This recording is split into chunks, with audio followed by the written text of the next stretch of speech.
ஆடு மாடுகள் பட்டியலை அடைப்பதை போல வாக்காளரை தினந்தோறும் அழைத்து சென்று பட்டியலை அடைத்து அவர்களை கொடுமைப்படுத்திய காட்சி பல தொலைக்காட்சியெல்லாம் பார்த்தீங்க. நிறைந்த தரம் தங்கள் தேவைகள் அனைத்தும் ஒரே இடத்தில். ஜெயச்சந்திரன். சுதந்திரமா மக்கள் வாக்களிக்க முடியாது. ஆகவேதான் அனைத்து இந்திய அண்ணா திராவிட முன்னேற்ற கழகம் இந்த தேர்தலிலே புறக்கணிக்கப்பட்டது.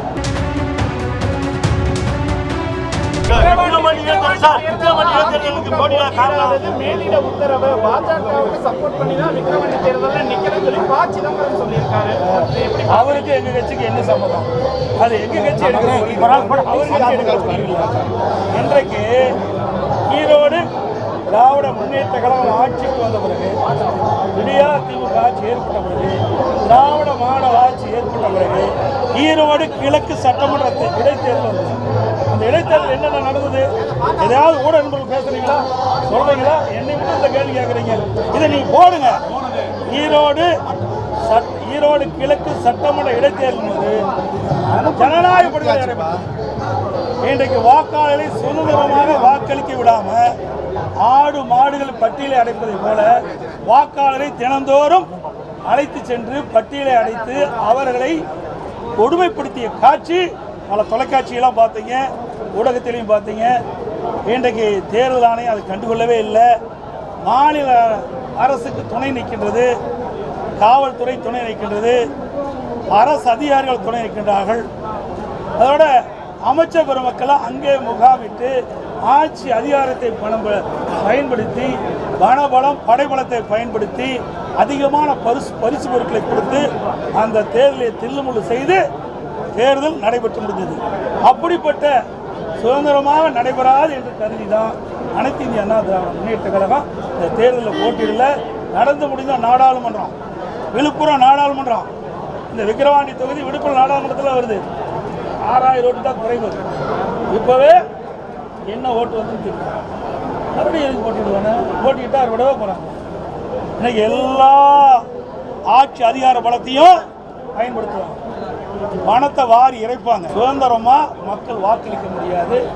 ஆகவேதான் அனைத்து இந்திய அண்ணா திராவிட முன்னேற்ற கழகம் இந்த தேர்தலிலே புறக்கணிக்கப்பட்டது.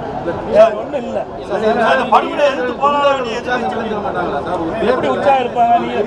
ரைட்டு, இத்தனையும் கேட்குறீங்களே. ஈரோடு கிழக்கில் என்ன சொல்லுங்க. எதையாவது இந்த ஊடக நண்பர்கள்லாம் பத்திரிகை நண்பர்கள்லாம் அந்த பட்டியல் அடைச்சதை எடுத்து போட்டீங்களா? ஒருத்தரோட போடல. ஒரு சில தொலைக்காட்சி தான் நடுநிலையோடு நடந்தது.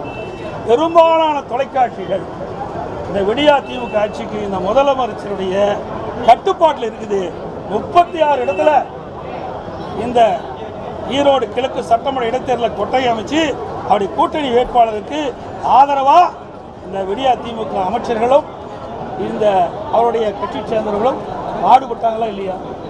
நான் சவால் விட்டேன்.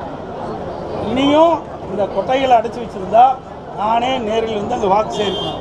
உடனே என்ன பண்ணாங்க? அந்த வாக்காளர்லாம் அழைச்சிட்டு பஸ்ஸில் ஏற்றி ஊர் ஊராக போய் சுற்றுலா கொண்டு போனாங்க. இப்படி நடக்கின்ற பொழுது அங்கே எப்படி சுதந்திரமாக தேர்தல் நடக்கும்?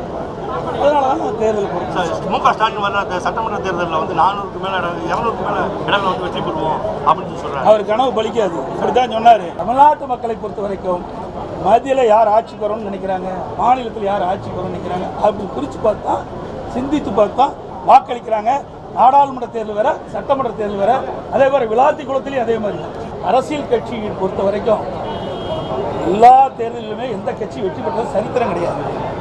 எல்லா கட்சியுமே தொடர்ந்து தோல்வியுற்று தான் கிடைக்கிறது. வெற்றி தோல்வி மாறி மாறி தான் வரும்.